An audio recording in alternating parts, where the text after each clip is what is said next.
Good day, ladies and gentlemen, and welcome to the Effective Communication Tips and Techniques webinar. All lines have been placed on a listen-only mode, and the floor will be open for your questions and comments following the presentation. At this time, it is my pleasure to turn the floor over to your host for today, Ms. Rachel Becker. Ma'am, the floor is yours. Thank you so much for that introduction, and thanks to all of you in the audience for attending today. Next slide, please. Next one after that, too. My name is Rachel Becker. I am Senior Director of Programs at Cancer and Careers, and I'll be your presenter for today's 60-minute webinar. Before we get started, I do want to mention that a link to the slides for today's webinar, today's presentation can be found in the Q&A box. Next slide, please. Before we begin, a few housekeeping items related to accreditation. And for those of you who don't require this information, please just bear with us. It'll be as fast as possible. Today's webinar is accredited by ANCC, the California Board of Registered Nursing, the National Association of Social Workers, the New York State Education Department's State Board for Social Work, and the Society for Human Resource Management. If you plan on receiving continuing education credit for this program from any of these bodies, please proceed with the following steps. First, you must be dialed in individually. Participants who listen in on someone else's line will not receive credit. Second, you must complete and submit the evaluation and post-test, as well as receive a passing grade on the post-test. Following today's session, you'll receive an email with all of this information. That email will be sent out tomorrow by 5 p.m. Eastern Time, and certificates will be emailed within 4 to 6 weeks. Also, please note that the planners and presenters for this program have not disclosed any pertinent financial relationships or conflicts of interest, and that no commercial support was provided for this program. Next slide, please. Cancer and Careers is a national nonprofit and the only program of its kind solely dedicated to empowering and educating people with cancer to thrive in their working environments. We do so via our comprehensive website, free publications in both English and Spanish, and career coaching. Additionally, we offer educational seminars targeted at employees with cancer and their colleagues and healthcare providers. Certainly, employers and caregivers can benefit from this information as well as the information that we have been developing throughout 2020 and will continue to build to support survivors during the COVID-19 pandemic. All of our programs and resources are offered free of charge and can be accessed through our website, cancerandcareers.org. Next slide, please. The Balancing Work and Cancer webinar series is sponsored in part by a generous grant from Genentech. Additionally, Cancer and Careers year-round sponsors support all of CAC's core programs, including this one. Next slide. Communicating is something that most of us do every day to one degree or another. So from that perspective, it is probably fair to say that everyone on this call already has some degree of expertise in communication. We likely know that we communicate differently with different people for a variety of reasons. We know what it feels like to have a, quote, good conversation, whatever that might mean for you. And we can likely relate to the idea that communication is what gives us the power to connect with others in meaningful ways. But with all of that said, I'm guessing that many, if not all of us on this call, can also relate to the idea that communicating effectively can come with some challenges. Some topics are more difficult to talk about than others. Sometimes it's hard to know how to start a conversation or to end it or to move it to a different topic or place. And when it comes to communicating in work-related settings, particularly when cancer is in the mix, there can be all sorts of other added layers of complexity, and it's not always intuitive how to navigate them. So the goal for today, which you likely already know from the title of this session, is to provide you with some tips and techniques and to spend some time thinking about what it means to communicate effectively during treatment and beyond. So what is communication? Well, it is a process through which information, ideas, and/or emotions are shared between two or more people, and it can occur in a number of ways. It may happen through audible communication, such as spoken words. It may also involve sounds that aren't words, such as nonverbal grunts or sighing or other noise making and signaling. But of course, not all communications are received through our ears. They may be written out or carried out using sign language. Our behavior around others and our body language can also convey information or clues about what we're thinking and feeling. And it's also important to note that sometimes our communication happen in ways that are thought out and deliberate, but that is not always the case. Sometimes we end up sharing ideas or information based on an impulse. And sometimes details get shared with others subconsciously without us even knowing that we are doing it.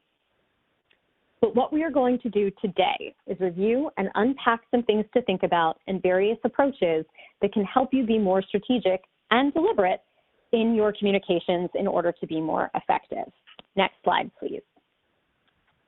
Now, being strategic about how you communicate can be helpful in a number of settings you might find yourself in post-cancer diagnosis, not just work-related settings such as your current job or doing a job search.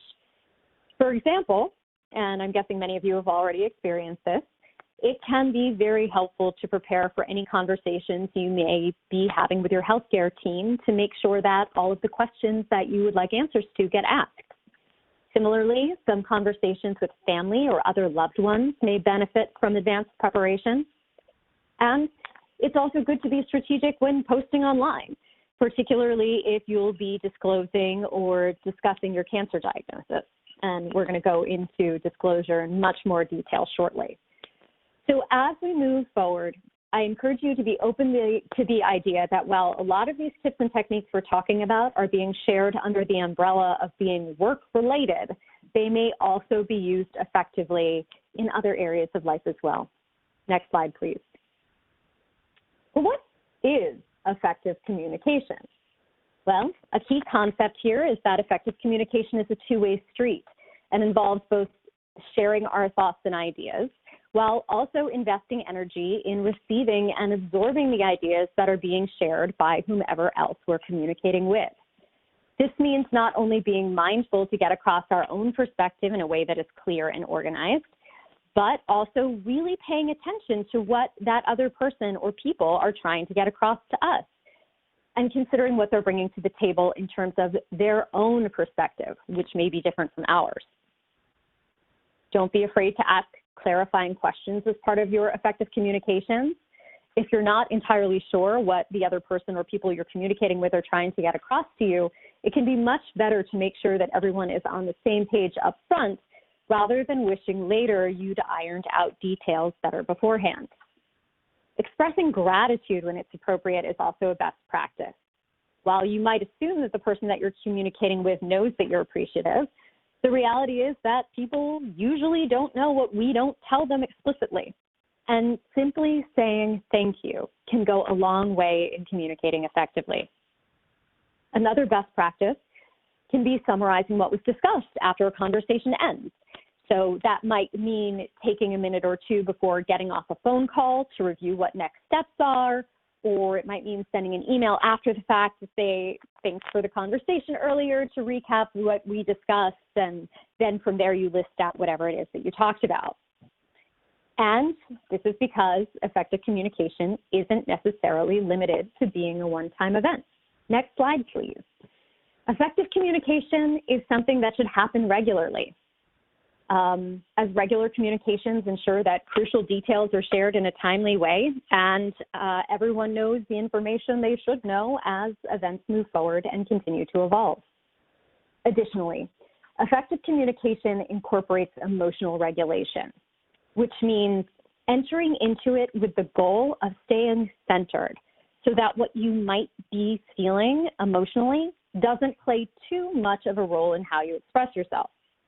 And this can be particularly important when we think about work communications, because while our family members or loved ones may ultimately be forgiving if we, say, get angry or annoyed with them, sharp words or intense energy on the job often land quite differently with coworkers who don't know us as well. And sometimes these types of communications can have long-term consequences that are hard or even impossible to move on from. Asking for help when you need it is also an essential part of communicating effectively.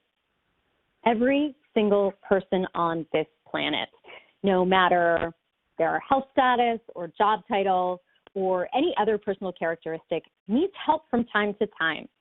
So asking for it shouldn't be something that you shy away from, particularly when it comes to work. And of course, effective communication should result in a clear understanding of any next steps, as we discussed on the last slide, including those in conversation recaps is often a very good idea. Next slide. Moving on to why effective communication is important on the job, particularly after a cancer diagnosis.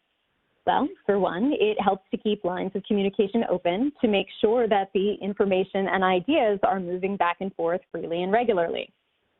In the case of someone who may be working part-time during their cancer treatment or maybe has taken some time off and now is returning to their job, effective communications can help remind your boss or your coworkers that you're still an incredibly valuable and capable contributor to the team. Effective communications on the job can also eliminate questions or assumptions that lead to anxiety or mistrust. And this can be particularly useful if you are working remotely, as so many of us are right now during this time. Regularly sharing updates on project statuses can help eliminate questions about if or how your work is getting done, timelines for it. These things are often much more easily communicated when we're sharing space with people, and so being deliberate in a remote setting can be very useful.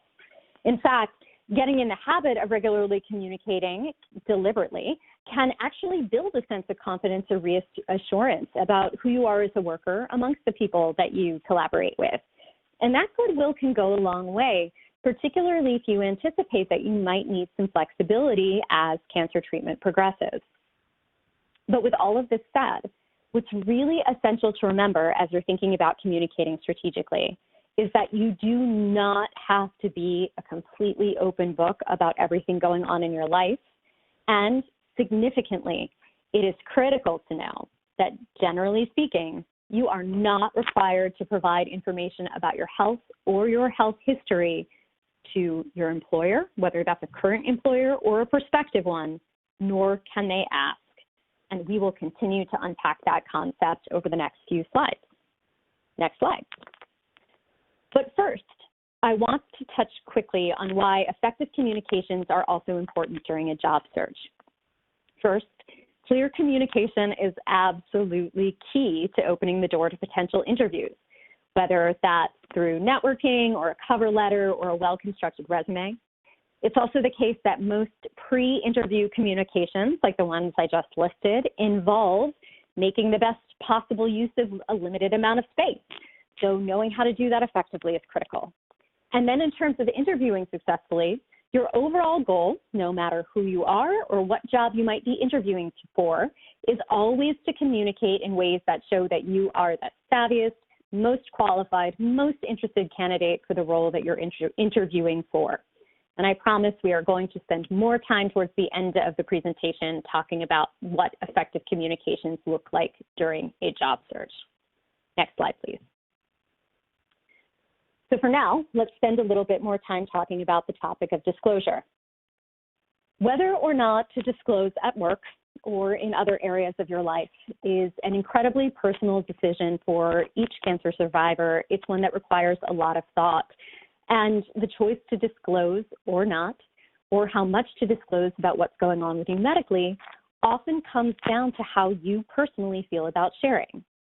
However, for some survivors, the decision to disclose comes down to a want or a need to access workplace protections available under state or federal laws.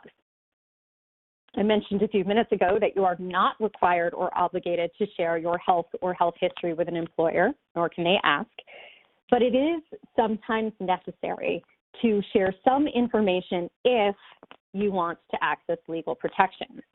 So we're not going to spend any real time today talking about workplace legal protections, but I will say that we have a number of archived webinars on our website where you can learn more about laws that might help you to continue working during all or part of treatment.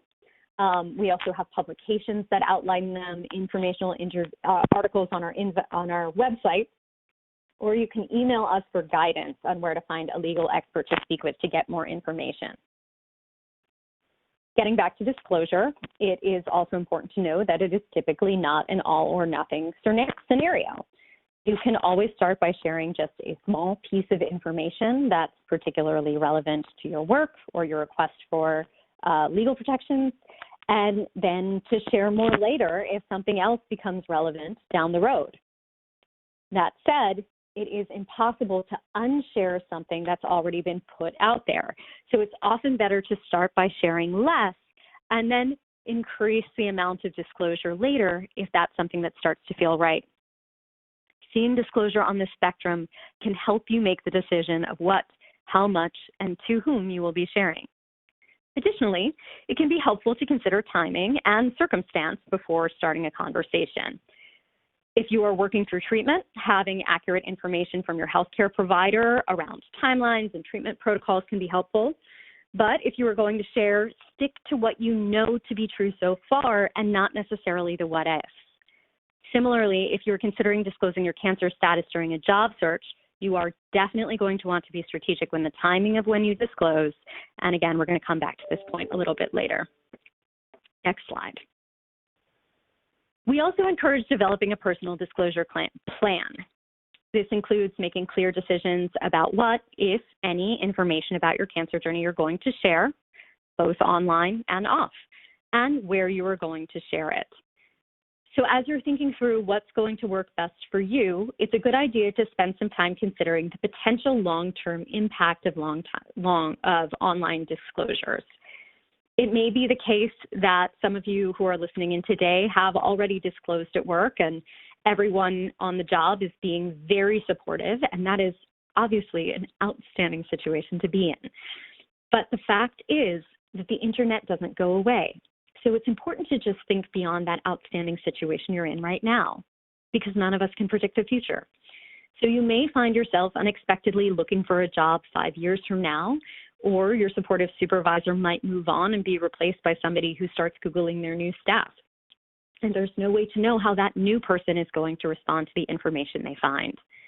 Then, once you've made those decisions about how you want to disclose and where, communicate them with the people in your network, whether they're friends and family or people you're connected to online. And even if you have shared your preferences with your loved ones and others in your network, it's still a good idea to continue to actively monitor what others are posting online in case they do tag you in a post or somehow, even with the best of intentions, say something about your cancer journey so that you have a sense of what's out there. Next slide, please. At Cancer and Careers, we often hear from survivors about the positive role that the internet is playing in helping them through their cancer experience.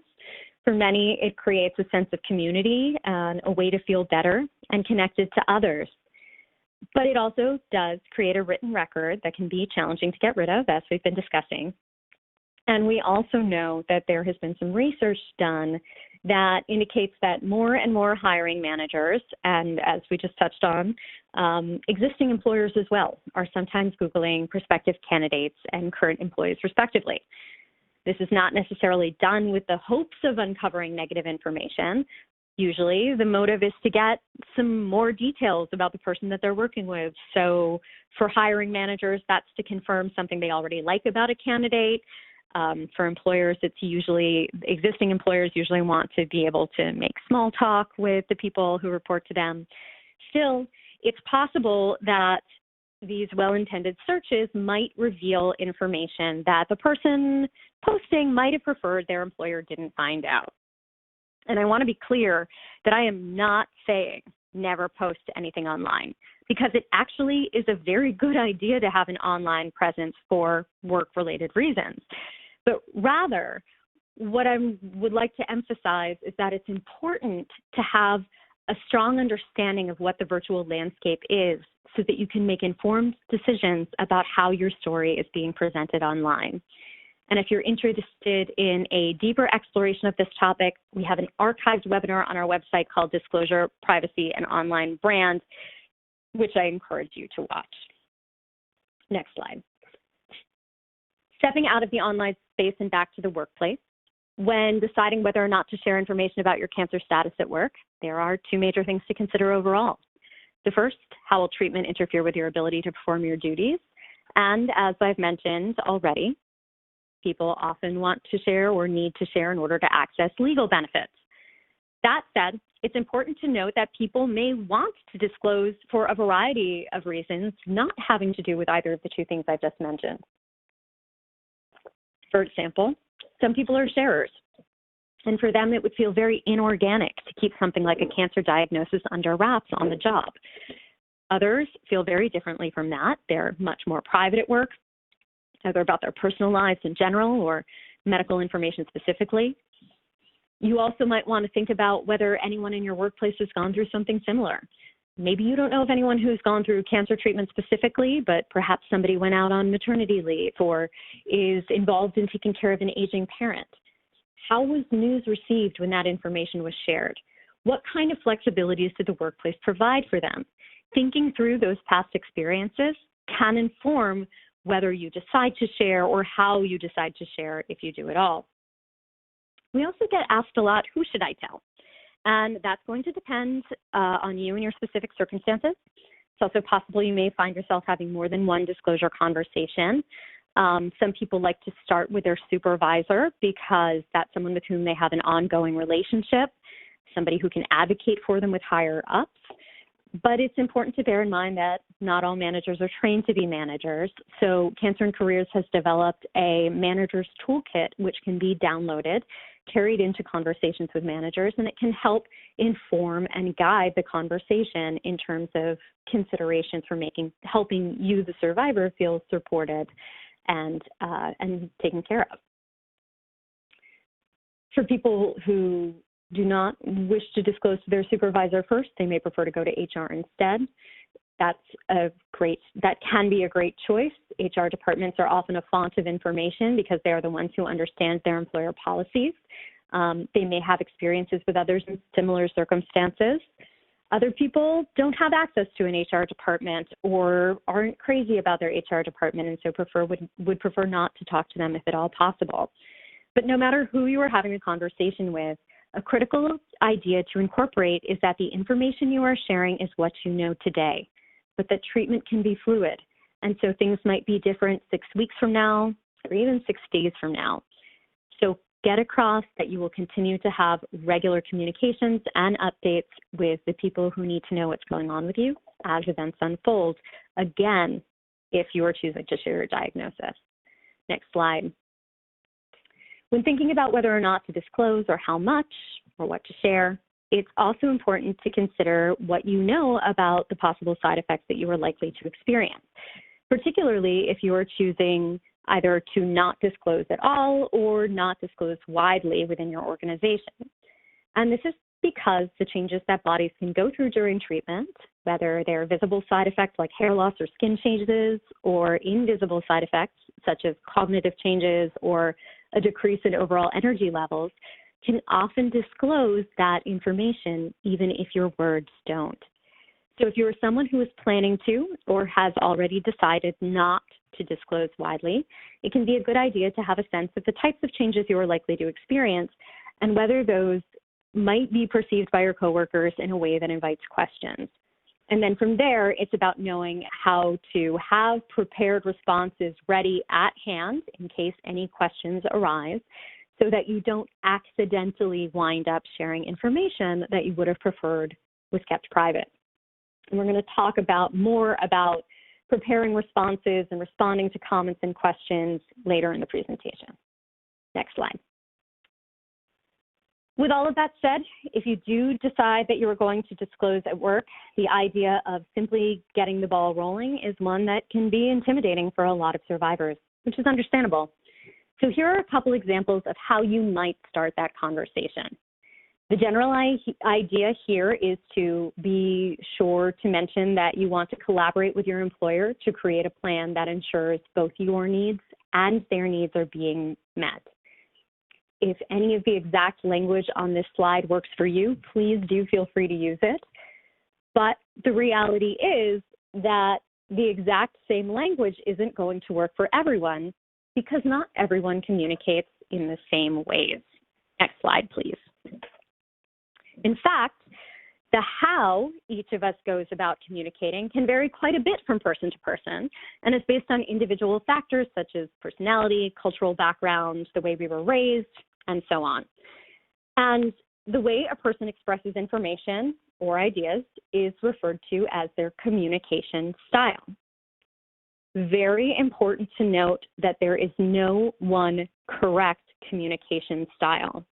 And a good place to start figuring out what your individual communication style is to ask yourself what your feelings are about sharing. We talked about this a bit earlier, that some people are sharers and some people aren't. Whatever your particular feelings are about sharing or communicating overall are valid, but they will likely play a role in shaping your communication style, and so it's helpful to be aware of where on this spectrum you fall. And when thinking about communicating at work, it's also smart to evaluate how your workplace culture impacts your feelings about communicating on the job. Is the environment like a second family where people joke around and share details about their weekends and their families? Or is the overall tone more corporate and buttoned up and laser focused on the task at hand? How does this environment impact the way you do or don't communicate at work? Does it have an effect on your feelings or your decision about whether or not to disclose? Additionally, understanding what your own communication style is can help you become a much more effective communicator, because it helps you to truly own your strengths in getting across information and ideas, as well as to be aware of the places where there is room for improvement, or other things you should be on the lookout for. And then, beyond that, understanding the individual communication styles of the people around you can help you to know how to target your communications in a way that helps them, the others, to best understand your message, as well as things for you to keep in mind as they're communicating back with you. And in case the way I explained that was a little confusing, or hopefully not a lot confusing, we're going to now spend the next few slides going into more detail. Next slide. So as you might imagine, a number of career coaches and other business professionals have done some really good thinking and research into communication styles. And among them is a man named Mark Murphy. He is an author and a leadership coach who has developed a model that outlines 4 primary communication styles, which I am going to share with you today. So in talking about the 4 styles that he has identified, Mark Murphy says that there are 2 major philosophical differences that separate them. The first is that people tend to communicate either with more emotion and feelings or with more data, numbers, and facts.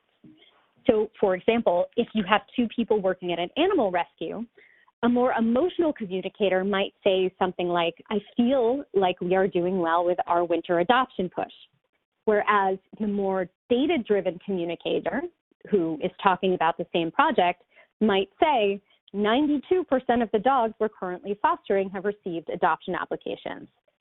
Both are saying something similar, but how exactly they are saying it is different because of their different communication styles. And the second difference has to do with the arc that people use to convey information. So sometimes we share things in a very straight line. We go from A to B to C and so on and so forth, all the way to X, Y, and Z. Others might share information in a more roundabout or circular way. Other people skip the details and go straight to the big picture, and so on and so forth. So with those things in mind, we're now going to take a look at each of Murphy's 4 styles of communication. And while we do this, I want to again remind you that none of these is better than the other, but I encourage you to think about which one of these resonates with who you are, how you communicate, as well as some of the people that you work with, or who you might find yourself communicating with during and after cancer in any settings, really. The first communication style that Murphy identifies is the analytical communicator. This is a person who uses facts and data to communicate more than emotions. They use specific language. They're very deliberate in their choice of words, and they tend to express themselves logically, or in that A, B, C line I was just talking about. So those are their strengths in terms of how they express themselves. On the other hand, some things for analytical communicators to be aware of include coming across to others as cold or unfeeling, particularly to people who maybe have a more emotionally driven communication style and are less drawn to data, facts, and numbers. And on the other side of the coin, it's important to pay attention to how people who communicate with more emotion make you feel if you are an analytical communicator. It is not uncommon for analytical communicators to find themselves getting frustrated or annoyed by those who are less logical and specific, which sometimes mean that they turn off and stop paying attention, or maybe even get a little brusque or gruff with their replies. Both of those behaviors can impact how an overall conversation flows and how effective the communication ultimately is. Also, as we discussed earlier, communicating about how work and cancer are going to continue to happen during and after treatment often means having to talk about the fluidity of the situation, which is kind of the opposite of having hard facts and data to rely on. So keep that in mind if your strong ability to be logical and apply. So keep in mind that a strong ability to be logical and apply numbers might not be of service here. Next slide, please. Next up, we have the intuitive communicator. And this is someone whose strengths include being able to describe the big picture and cut right to the bottom line without getting caught up in a lot of details, which can be very effective in certain work environments and in certain jobs, and something to really own if this describes you. With that said, one thing for intuitive communicators to keep in mind is that they might come across as impatient to others who do communicate with a lot of details, or who prefer to have the details explained to them in order to best understand what's being shared. So trying to moderate and making sure that impatience is not an impression that you're giving if you're communicating with somebody who prefers more detail. And then as we think about how this might impact workplace communications during cancer, try to be aware of the times when it may in fact be critical to really dig into the nitty-gritty details in order to communicate effectively. For example, if you know you're going to be out for a few weeks for surgery and will need someone to cover one of your projects, handing it off to them may require that you really unpack the individual steps and components to make sure that that person has a full and comprehensive understanding of how to successfully do what you need them to do. Next slide. Functional communicators, our third category, are people who like a lot of details. Not necessarily the facts and data details that our analytical communicators are so fond of, but the kind of details that are required for planning in advance or strategizing. In fact, functional communicators are often sought out in their workplace for their exceptional organizational skills. And what functional communicators will want to stay aware of is making sure that the amount of detail they're going into is appropriate to the conversation, as well as paying attention to how the person they're speaking to is responding to the level of detail being communicated. Think about those intuitive communicators we were just talking about who are so great at illustrating the big picture. If they start to glaze over or tune out, if you pick up on that during a moment where you as a functional communicator are sharing a lot of detail, try not to take it personally. Take it rather as a cue to pull back, maybe spend some more time speaking more broadly for a while to try to recapture their attention. Additionally, when it comes to thinking about any potential disclosure conversations, be aware that you may have an impulse as a functional communicator to disclose every little piece of your treatment plan or your prognosis in order to strategize with your boss or your coworkers around a plan for working through treatment or taking time off. As we've already touched on, it is not always necessary to do so. In fact, I might even say that it is often not necessary to do so. And also remember what we said earlier, that you can always say more, but you can never say less. So sitting down, planning out what you want to say, being patient, and allowing events to reveal themselves over time is something you may want to be focused on as a functional communicator. Next slide. The fourth of Murphy's communication styles is the personal communicator. And of the four styles, this one is the one that most frequently uses emotion to communicate, making one of their strengths the ability, or actually multiple of their strengths, the ability to empathize with others, the ability to listen well, to be diplomatic. And all of those are incredibly challenging skills to try to teach people, so they're absolutely wonderful to come by naturally. That said, personal communicators are going to want to be aware of being overtaken by their emotions over the course of conversations in a way that maybe impacts how effective their communications are. And I want to be very careful to say that getting emotional in a work context isn't necessarily going to impact your communications negatively. Feeling passionate about the work that you do and letting that shine through might actually strengthen the way that you communicate it. Similarly, it can be very useful to demonstrate that you are sensitive and emotionally aware to a complicated situation that your boss comes to you with or a coworker comes to you with. However, if you are planning to have a conversation around a difficult topic, you should be aware of whether there's a chance that your emotions might prevent you from being as effective as possible in that discussion. And to remember earlier, as I mentioned, that effective communications don't have to be limited to a single conversation.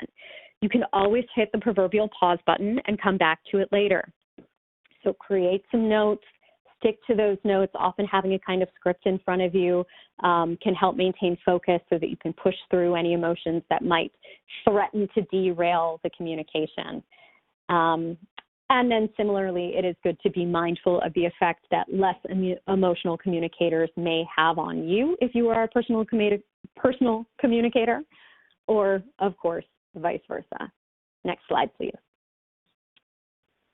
At CAC, another thing we often hear frequently is the concern many survivors have that sharing a diagnosis, that having shared a diagnosis, they will always be seen as the cancer person in their workplace, which understandably can be both distressing and frustrating. And it often leads them to wonder if there is anything that can be done to help shift their coworkers' focus so that they can start to be seen as the full and robust person that they are. Or another question that often comes up is whether there is a professional or a nice way to say to these coworkers, you know, I would really appreciate it if you would stop bringing up my cancer diagnosis. I'm not interested in talking about it all the time. And the good news is that there is. Next slide, please. So on this slide, we have an example of, we have two examples of comments that are relatively common. We hear about them from people in the workplace who are living with cancer diagnosis. And this first comment, my uncle had cancer, is usually something that comes from somebody who is trying to connect with their coworker who's been diagnosed with cancer. They want to show some sort of empathy and are maybe not entirely sure how to do that. So well-intended, but for the people on the receiving end of it who are living with the realities of their diagnosis or have just moved past treatment, just completed treatment and are trying to move past it, these kinds of comments can feel off-putting. So what we recommend in these moments is using a technique that we call the swivel. Excuse me. And the swivel involves acknowledging the comment that was made, inserting the word "and" in there, and then swiveling the conversation to a topic that you feel more comfortable communicating about. So, for example, if somebody says, my uncle had cancer, you might say, well, I'm really sorry to hear that. I can't imagine how difficult that must have been. But, you know, while I have you here, do you think we could chat a little bit about the meeting that we had yesterday? I'd love to pick your brain. People tend to pick up conversations from where we left them off, and the swivel allows you to do just that. Transition the conversation to a place where you feel more comfortable communicating. Similarly, the second question may seem pretty innocuous initially, this "how are you feeling" question, but I am guessing that some of you can relate to the idea that sometimes this question comes with the underlying aura where you get a sense that what the person asking it really means is, how are things going with your cancer? But you can respond in a variety of ways. Feeling is a pretty broad word. You could say, I'm super excited to be back, and I have some new questions about the time card system. You might say, actually, I'm feeling kind of hungry. I was thinking about going down to the cafeteria. Do you want to join me? Again, it's about swiveling the conversation to a place where you feel more comfortable communicating and trusting that the person that you're talking with will pick up the conversation from where you left it off. Next slide. Another thing I think it's often hard for people to recognize, particularly those of us who want to be viewed as valuable employees, is that everyone has their limits. Everyone, regardless of health status, regardless of their job title or any other personal characteristics. And it's important to take time to figure out what your limits are and what triggers them, especially while juggling both work and cancer treatment and recovery. In our personal lives, it may be easier to tell someone that we need space or that we want to be left alone. However, work culture often makes that hard to do, which means it's critical to find productive ways to communicate your limits. Learning to set these boundaries on the job might enable you to decline certain types of requests, such as staying late for non-essential tasks or being given new projects to complete. Although it can be difficult to say no, figuring out how can help you become a better employee, because you won't be overburdened with extra work and you won't feel trapped by every ask that you receive. Next slide.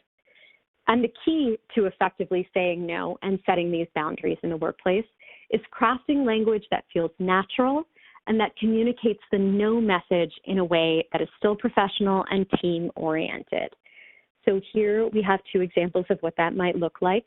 One of them says, thank you for offering me these additional shifts. Unfortunately, I'm short on time at the moment as I've got some family obligations to attend to, but I'd love to talk about this possibility again in a few months once the situation at home has settled down.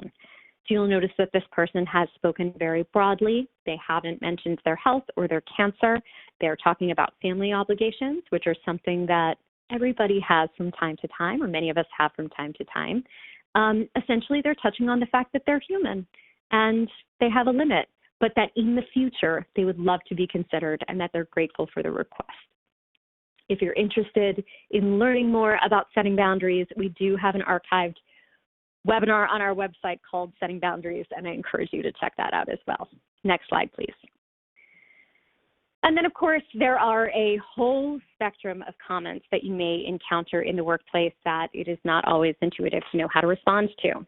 So the one we have on this slide falls into the category of well-intended but off-putting. Your boss says, "You've been looking so exhausted recently, I didn't want to overwhelm you by adding more to your plate." So this boss probably feels like they're doing the person that they're talking to a favor by giving them the space to get the rest that the boss has decided that they need.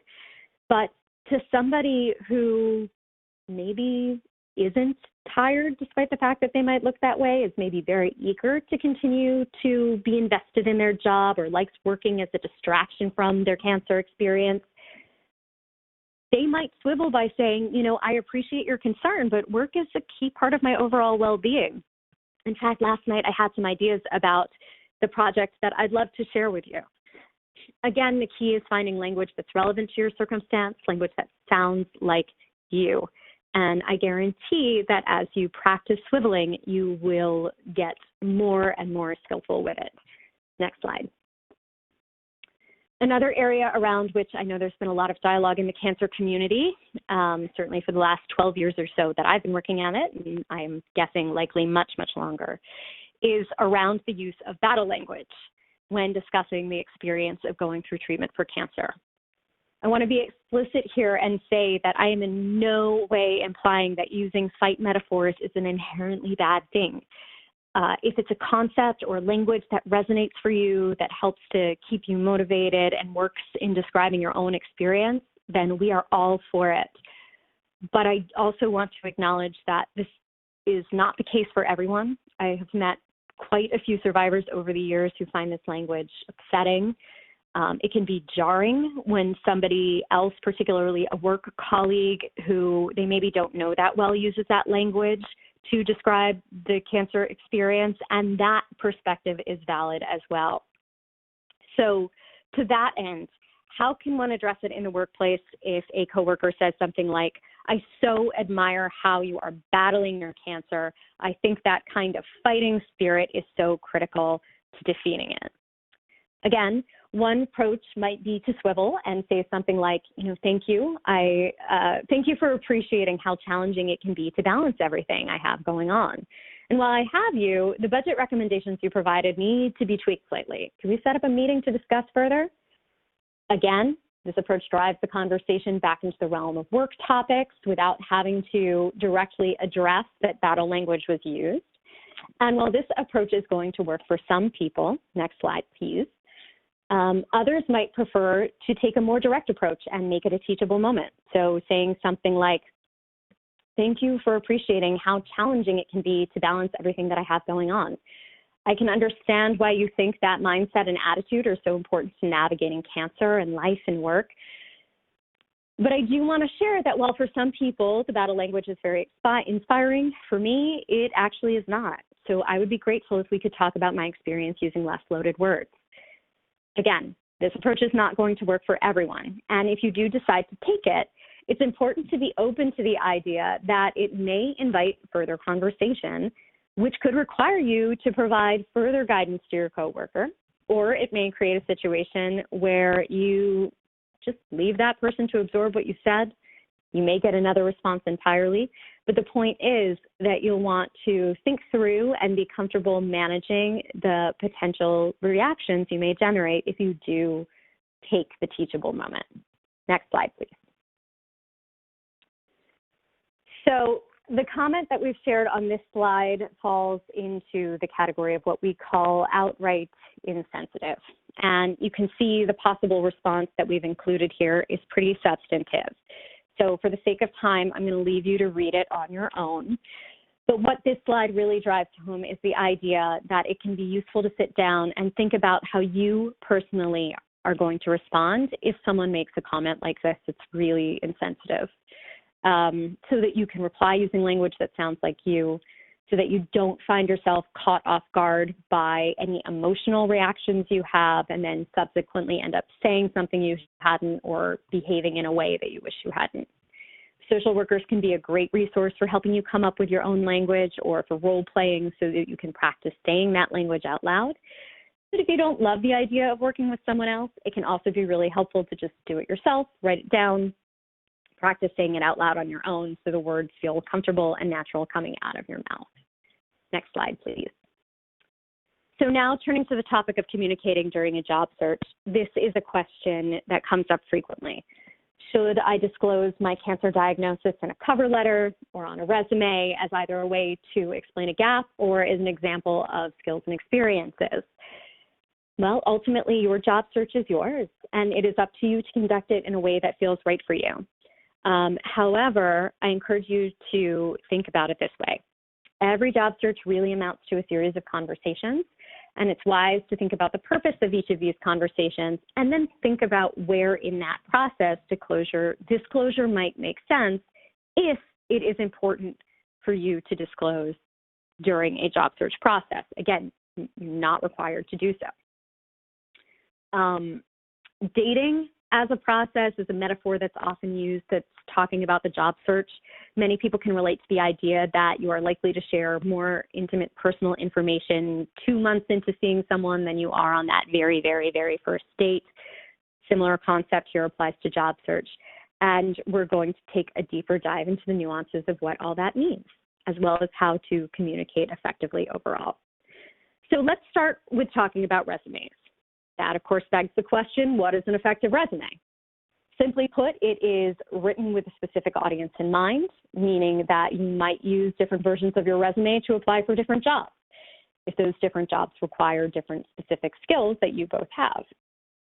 Your resume should be a succinct summary of capabilities and accomplishments. In fact, it should be made up of about 80% accomplishments.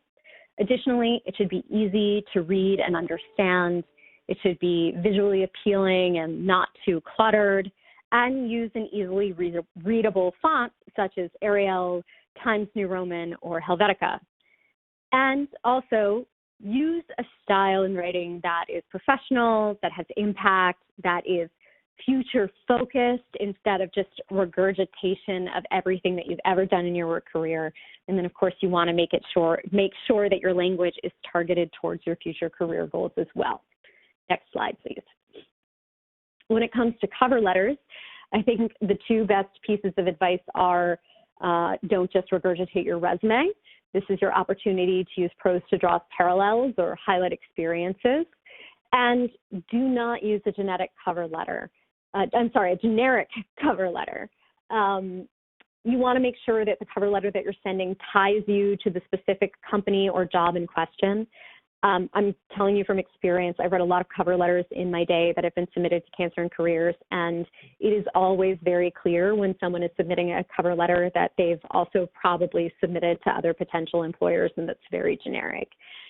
Also going back to that question of should I disclose in a resume or cover letter, what I will share with you is that as much as I wish it weren't the case, there have been some studies done over the past few years that have shown that people who disclose either a disability or a cancer diagnosis in their cover letter are unfortunately less likely to be called in for an interview than people who don't.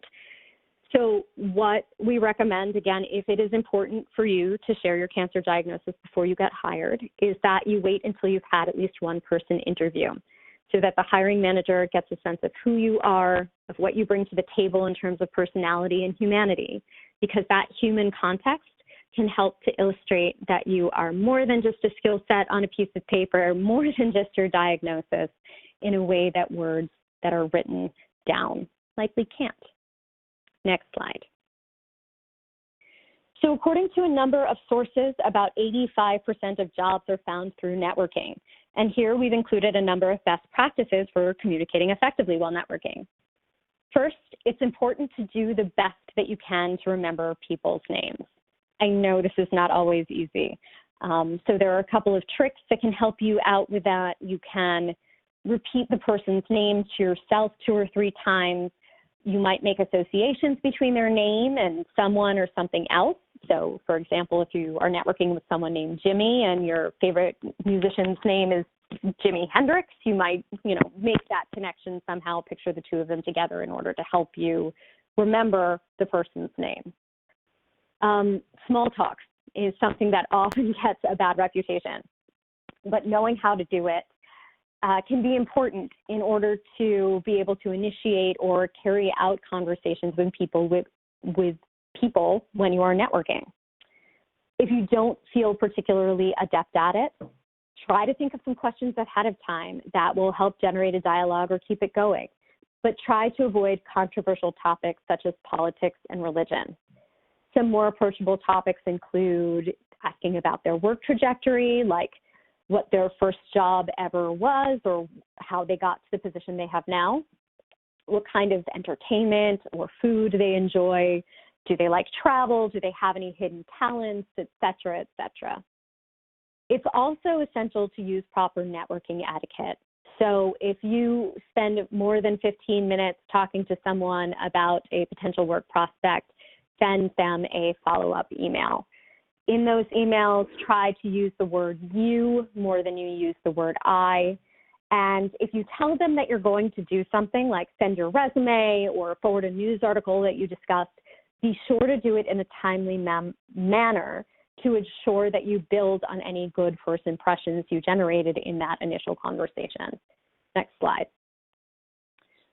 When it comes to communicating on LinkedIn, the first rule of thumb is to make sure you keep your communications and posts professional, meaning that while on Facebook you might post about the series you're currently binging on Netflix, you probably don't want to share that information on LinkedIn unless maybe you're a screenwriter or a television producer and you can frame that post as contributing something that's relevant to work that you do or want to do.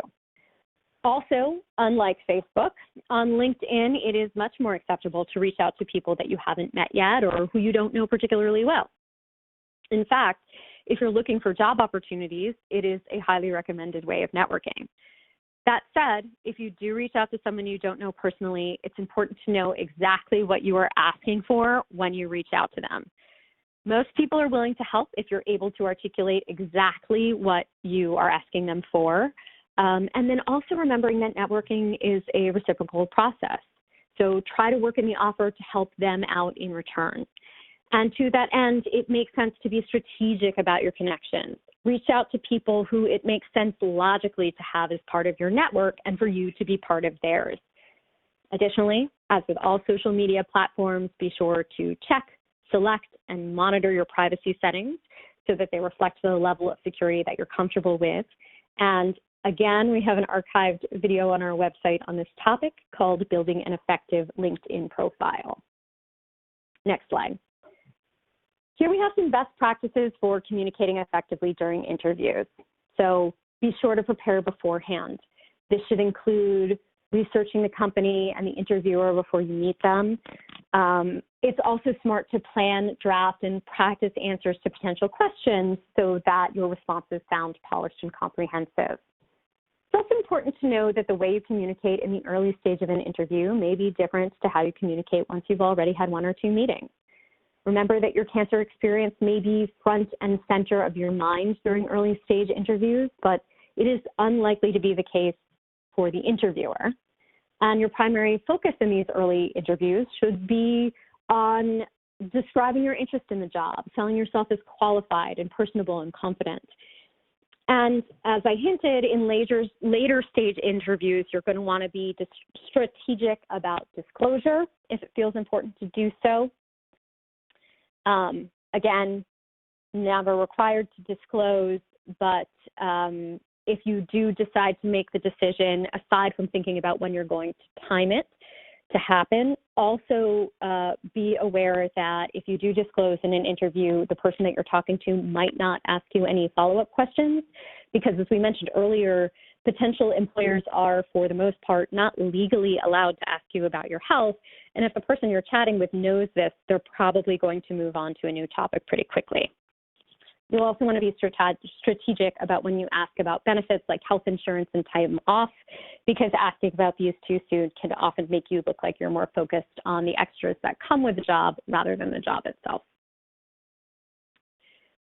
Furthermore, as you're getting ready for any interviews, remember that what is most important to a prospective employer is how the applicants can solve their problems and meet their needs. So you should be prepared to speak about that. Tell stories about how you've solved problems at prior jobs and use specific examples. Also, don't be afraid to make the exchange conversational. One of the things that hiring managers are assessing for is personal fit, so don't shy away from back and forth exchanges. If an interviewer asks you a question you're not quite sure how to answer, feel free to ask clarifying questions. And also, and this can be absolutely critical, you must send a thank you note after every interview, and you should send an individual thank you note to everyone you met with. It can be tempting if you do a group interview to send a group thank you, but resist that impulse. Sending individual notes to the individual people who are in that group leaves a very good impression. Next slide. And while we're on the topic of interviewing, I did also include this slide on interviewing virtually, since that is happening so frequently these days and is likely to continue for some time. So I'm not going to go through all of these right now, but it is a great practice to make sure you know how to use the technology, that your camera is set up for a good shot, that you're dressed appropriately, and so on. Next slide, please. Also wanted to mention that the swivel can be very useful in job search communications if, for example, you're concerned about being asked about a potential gap on a resume. You might say, I was dealing with an issue that is resolved, and now I am thrilled to discuss how my management skills can build the team and grow your business. So again, it's acknowledging the question that was asked and then swiveling it around to the overall goal of the interview, which is to sell yourself, your skills, and who you are as an employee. Next slide. We've also included another slide here with some more examples of swiveling to other questions that may come up during the interview process. So I encourage you to review those on your own time as well. So that brings us to our top takeaways for today. Effective communication can be an important tool when either working during treatment or looking for work. Understanding your communication style and others can help improve workplace conversations. Think through disclosures and decisions and how they may impact workplace communications. Next slide. Before we move into our Q&A, I did want to mention that we have finalized our schedule for our 2021 Balancing Work and Cancer webinars. There it is. Registration will be open soon on our website, so please stay tuned for that. Next slide. We also have, this says 2020, but it means to say 2021 CAC conferences, which we've identified dates for. We know that our first two conferences are going to be held virtually because of the COVID-19 situation. Registration for those open, well, Midwest is open now. National will open in January. So please check out our website if you're interested in joining us for a full day. The next slide includes some additional resources on employment rights and legal assistance. The next slide after that has my contact information. We are going to move to Q&A now, but if you have to leave because we've run over time or if for some reason we don't get to your question, feel free to reach out. And then here is our CEU requirement slide again. I'm going to leave that up here while our operator explains how the Q&A session is going to work. Thank you, Rachel. The floor is now open for your questions. If you would like to submit a question that's typed via the webcast, you may do so by clicking on the question mark box on the left side of your screen. Simply type your question in the box and press enter. To ask a question via your phone, please press *1 on your telephone keypad at this time. Again, that is *1 for any questions or comments.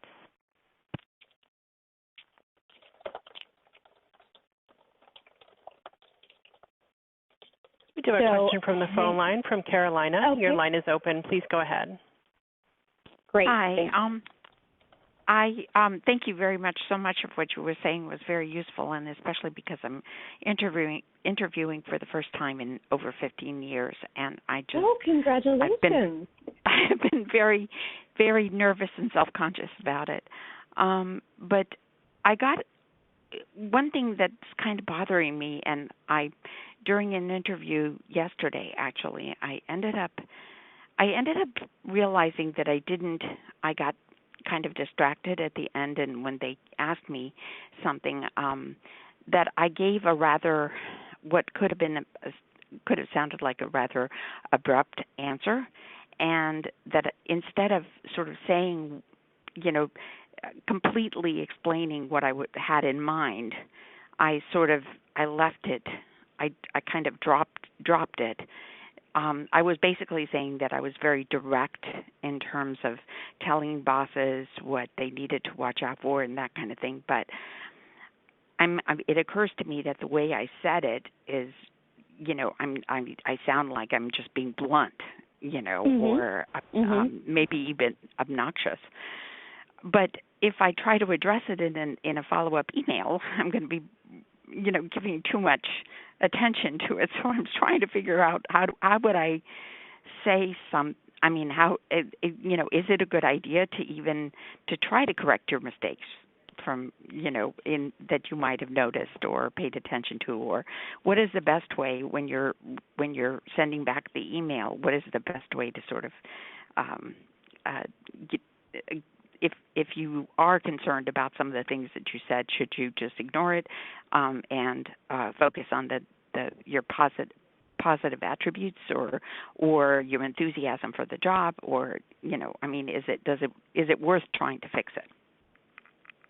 I think so. This is an excellent question, and one that comes up fairly frequently, actually. And I do think that if something is standing out to you after an interview as a question that you might have answered more fully or differently, or if you feel like maybe you came across in a certain way and you'd like to add something to that answer that shows a different layer to your thinking about it.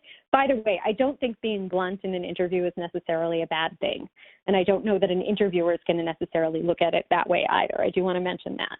But bringing it up in a follow-up email can be very useful. And if you see a way to position it and frame it in a way that's going to feel comfortable. So again, if you can think about an additional nuance that you wish that you'd shared, or a layer to it that makes more, that adds to the conversation and enhances the answer that you asked, I say absolutely go for it. But with that said, there's no one right way to add something in a thank you letter, right? You could absolutely follow up by commenting on a personal connection that you made with the interviewer that in order to, leave that memory and more in the forefront of their mind and draw attention to that. You could think of another question that came up or another response that you provided besides the one that's sticking out to you and enhance that one, add another layer to the response that you gave that way. It's a nuanced and it's a subjective choice. It's all about what you want to leave them with. If you feel that you see a clear path to shifting, swiveling maybe even on that response that you gave that you were a little uncomfortable with, then go for it. But if not, it's very possible that it's standing out to you more in your mind as an uncomfortable moment than it is to the interviewer. Thank you. Does that make sense? Absolutely. Yes, it does. Absolutely. Thank you. Sure. So we have a few questions in the chat box as well. First person has asked, if you are not a sharer by nature, but feel you have no choice to disclose, how do you navigate your coworkers knowing and wanting to discuss it, particularly if they have a more emotional communication style? This is a great question. So I think the first thing that I would say to this person is you should feel free to reach out to us, send us an email, give us a call, because I'm very curious to know what is making you feel like you have no choice but to disclose. Because over the years, I've had many conversations with people who have said that they felt like that they have no choice to disclose. And then when we kind of fit together and pick through the circumstance, we're able to identify ways around that feeling of having to disclose. So, which is to say, it's not uncommon to feel like you have no choice, but often there is a choice that maybe you're not seeing on your own. So happy to help you think through that if that's something that you think might be helpful. How do you navigate your coworkers knowing and wanting to discuss, particularly if they have a more emotional communication style? I think, again, it's going to be about using your swivels and thinking about what they want to discuss. There's an example that I often use when speaking. There's a man that I met a few years ago in New Mexico who had lost a lot of weight during his cancer treatment. He hadn't disclosed what was going on with him, and that was really the only noticeable side effect. And one day somebody asked him how he had lost all the weight, and he felt trapped and felt like he needed to share. And what we ultimately realized was that, of course, he could have just said, well, you know what they say about diet and exercise, and while I have you here, I would love to pick your brain about X, Y, and Z. Swiveling doesn't necessarily have to be work-focused either, right? If you get caught off guard and don't necessarily have a swivel prepared, maybe you swivel towards complimenting someone's earrings. Maybe you swivel towards asking them if they watched the football game on Sunday night. There are many ways to drive the conversation to a place that doesn't necessarily have to do with work. In terms of somebody who has a more emotional communication style, if it's something that you feel comfortable doing, that could be a place for a teachable moment of kind of directly addressing what's going on and saying, it means a lot to me to know that you're concerned about me, but I'd really prefer not to be talking about this in the workplace. And then picking something else to be talking about, or the way that you could help me the best through all of this is to, give me Netflix recommendations or whatever it is that might feel comfortable for you. So I would encourage you to reach out to us to talk about why you feel like you have no choice, and then to consider your swivels, and also the swivels don't necessarily have to be work-oriented if that's going to be more comfortable for you.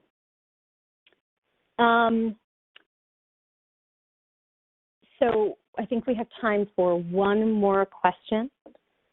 So we have a question from Charlotte, who says that every job application asks about disabilities and cancer is listed.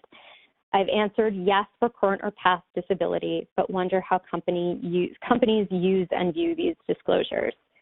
So, Charlotte, this is a great question. It is one that we get relatively frequently. And,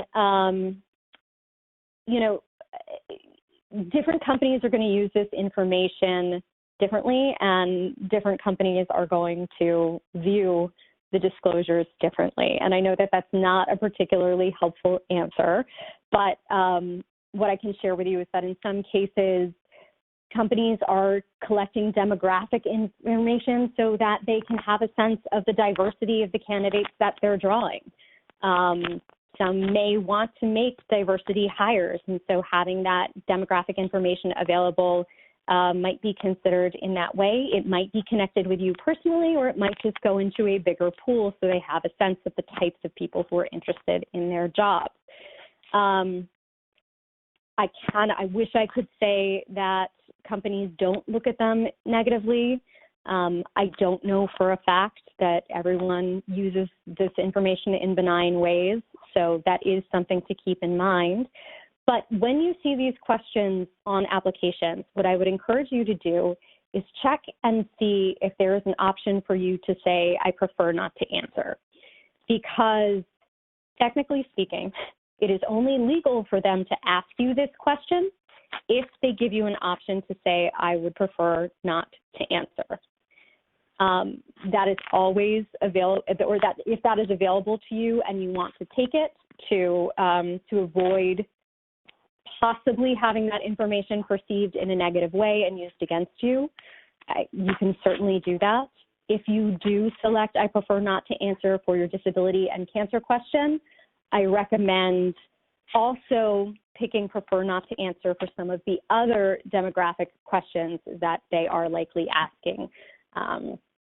Because if you pick I prefer not to answer for one question and then you answer all the other ones, it is likely going to stick out as different, and it may call negative attention to the fact that you answered the disability question in the way that you did. So I hope that's helpful. Okay, and I know that, wow, I can't believe how many questions we're getting. This is incredible. I know there are some of you on the phone that still have questions as well. I'm very aware of the fact that we're about 15 minutes over at this point. So I do want to encourage you to please reach out to, sorry, I just jumped back to the wrong slide. Please reach out to me or to us at cancerandcareers@cew.org if we did not get to a question that you have today, and we will do our best to get back to you as soon as we possibly can. So thank you all for joining us, and happy holidays. We look forward to seeing you in 2021. Ladies and gentlemen, that will conclude today's program. We thank you for your participation. You may disconnect at this time, and have a great day.